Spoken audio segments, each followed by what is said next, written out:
Andy here. Long time no see. How long has it been? A month? Month and a half? A year? Time is an illusion. It's been a while. It has been a very rough month or two, however long it's been for me. Yeah, it's been rough. I mean, let's be honest, this year has been rough. I'm so glad that it's almost over.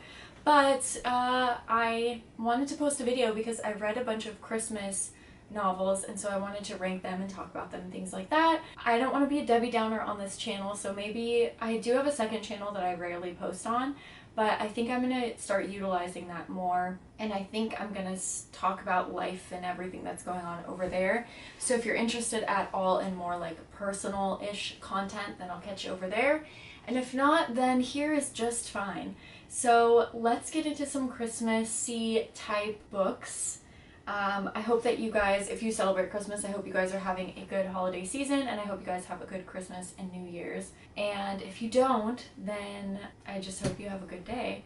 And let's just get into this. So I'm going to talk about these, my least favorite to my most favorite, but I think really it's the least Christmassy to the most Christmassy. I'm also wearing like Christmas green plaid pants right now. I mean, the fashion that's going on is just unbearable. Okay, so first off, let's start with kind of my least favorite book. So I read these, I think I read these in maybe November, maybe the end of October, I really don't know. But this is the first one that I read. This is called The Santa Claus Murder, and this is by Mavis Doriel Hay.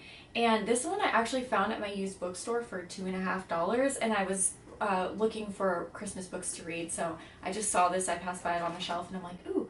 So it sounds like it's a basic whodunit story, and I guess it kind of is, but let's just kind of get into it. One thing that I found interesting about this author was it said that she was a novelist of the golden age of British crime fiction, and her 3 novels, all published in the 30s, were long neglected, but are now available at the British Library Crime Classics. I think this was published in so it was first published in 36, but it wasn't reprinted until 2013. So I thought that it was interesting that this author kind of went unnoticed for so long.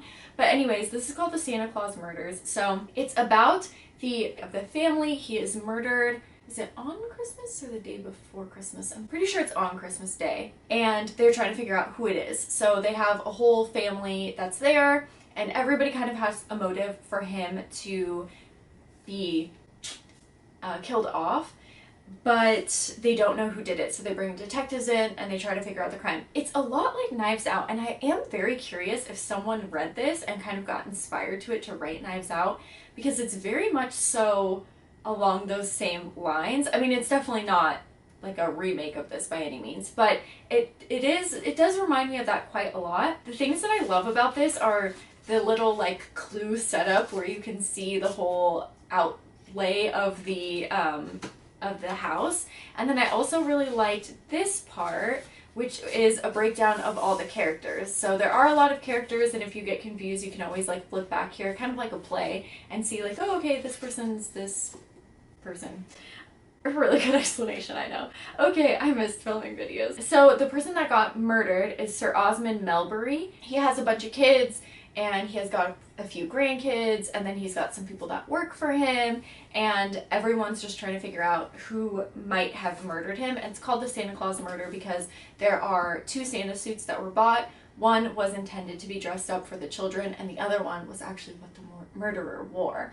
So it's actually a fun setup for a story, and the first half of it, I was like, this is the best whodunit ever, and then not so much. So let's just kind of get into it. The chapters are written from different perspectives, and a lot of them are different family members, but the bulk of them are the detective. However, there's a reason why they're broken down like that, and it's explained later in the book. I've never seen a book quite like that before, and so yeah, it had a reason why these people were giving kind of like the breakdown of the family dynamics, so I really enjoyed that. And you do get to learn a lot about the Melbury family in general from each person. It's very well written. It's very funny. Okay, hold on.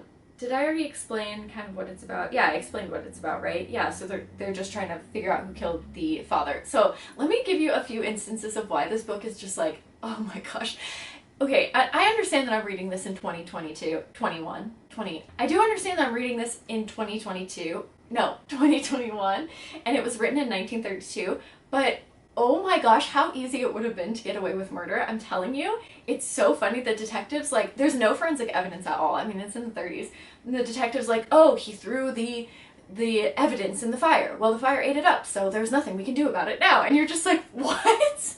It's so funny. There's also a mention of like $12,000. It's like, it's a tremendous fortune, enough for her to have a comfortable life. I'm like, damn, things have changed. So it's just interesting seeing the differences between a story written in the 30s and then reading it now. Anyways, you follow the detective's steps and thought processes, so it's really not like an Agatha Christie type story, like a whodunit like that, because there is just one murder and you're just following the detective trying to solve it, and like, he's useless, let's be honest. This detective is absolutely useless. The rest of the book, I swear the majority of the book is made up of him just finding evidence and asking people, why haven't you told me this before? And the people were like, well, I didn't think it was of importance. And you're just like, hello, what is going on here? Like, that's the bulk of the story. They also allow the suspects to search the house and help with the investigation, which is just so weird and wild. And so yeah, it was just funny reading it from the perspective of this day and age. I'm sure it was a great story back then, but I will say that it's not like a whodunit where, like an Agatha Christie story, a ton of people are being killed off usually, generally, at least in the ones that I've read. Maybe not all of them, but to me that's like a whodunit. This is just one murder and one horrible detective that is going through the family and trying to figure out what happened. And there's like a lot of lying and deceit in the family, and then you understand why they lied about certain things, but it makes them suspicious at the time. It's an interesting read. Oh god, my favorite part of this is somebody was talking about how they wanted to go to the dark room to print picture or make the pictures come out, expose pictures. Anyways, then the detective gets all awkward, and then in the book it's like, well, this is awkward because that's where we put the body for now, and you're just like, what?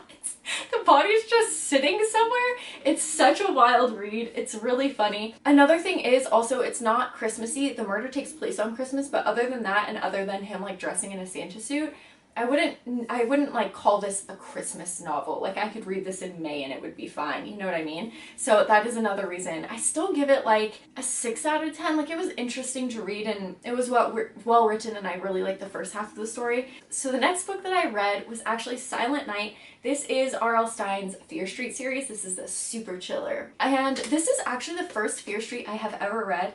Goosebumps were obviously a huge part of my childhood, but I've never read any Fear Street novels, at least to my knowledge. And I loved this book. I had so much fun reading it, so let's just get into it. It's about a girl who's actually quite cruel.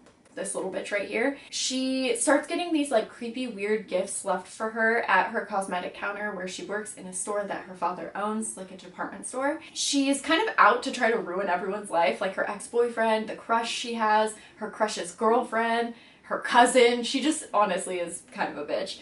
There's also the secondary plot of the kids who live on Fear Street, and their plan is to actually rob the store, but when someone seriously gets injured, everything kind of changes from there. This had a lot of grown topics in it, like alcoholic dads and theft and anger issues and guns and losing a parent and behavioral issues to mask grief. It just wasn't what I expected from an R.L. Stine book, and I don't think that Goosebumps were as, I mean, I know these are written for older people, but I don't think Goosebumps were that involved, and I was just very surprised by all the shit that went on in here. I had no idea who the killer was. This is a true story. I had no idea who the killer was until the page before he was revealed. I was like, or she.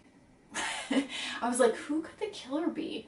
Who is it? And then I'm like, oh, I know who it is. And then I flipped the page and I was like, that was so fun. It's good. It's good. It's really fun. I'm sad that I didn't read these growing up. I honestly think I would have loved them. The end wraps up nicely. It's all like nice and warm and cuddly and cozy, and everyone learns their lesson, and it's like perfectly tied and wrapped together in a bow. You get what I'm saying. It's like a nice little cute ending. I really enjoyed this. I really did. I would give this like an 8 out of 10. I had so much fun reading this. It's pretty Christmassy. Like, there are definitely some Christmas things in there. They work at a department store during Christmas, so there's some festive stuff, like a Santa that works there and lights and stuff like that. But it's not like the most Christmassy book ever. I like this book a lot, and I am curious what your guys' favorite Fear Street is, because like I said, I haven't read them and I really want to pick more of these up because I just had so much fun reading these. This one I bought on Amazon. I don't remember how much it was, but I bought it new just because I can't find any Fear Streets in my used bookstore. I asked them if they ever have them, and they said that they rarely ever do. And since Fear Street came out earlier this year, the movie, they've like flown off the shelves. So I haven't been able to pick any up there, but hopefully someday I can. Now, number 3, the last book, my favorite book that I read this year. This was called Secret Santa, and this is by Andrew Schaefer. And right here it says, "The gift that keeps on giving" is the little tagline. So this one, you're following one girl and you follow her through getting a job at a publishing agency. The building that she goes to work in is very odd, and her coworkers are even odder. She is hired after a terrible accident that takes the life of one of the members of the staff. She finds that someone has gifted her a Secret Santa gift, which she wasn't expecting because she just started working at the company. And it was actually a doll from German folklore. I can't remember the name of the doll, but it's meant to keep spirits away. And she doesn't know if there's more to the doll than meets the eye, or if her coworkers are messing with her, or if she's the problem, but some creepy stuff starts happening. Now, there are some horror references in here.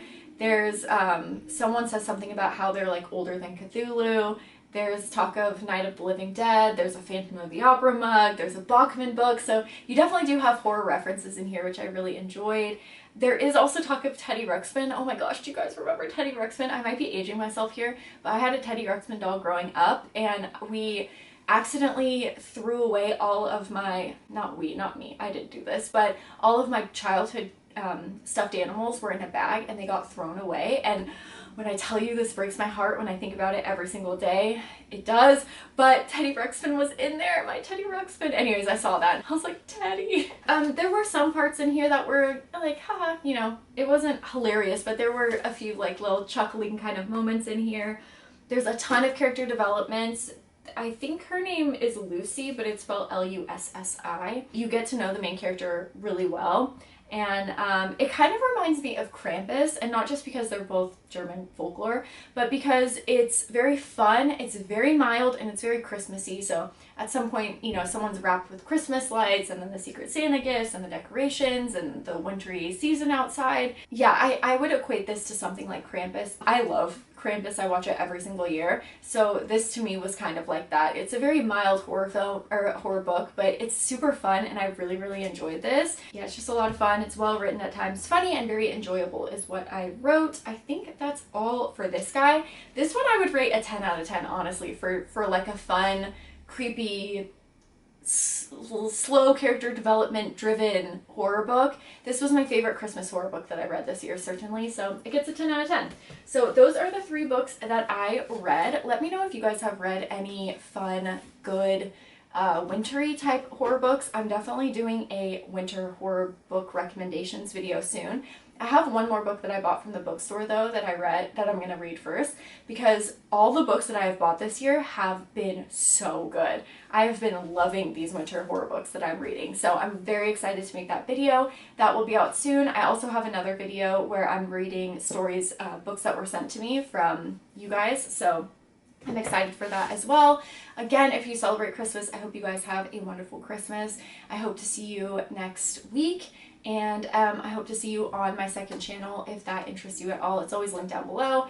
And thank you guys so much for watching, and thank you for being patient with me during this time. And I will see you next time. Bye, guys.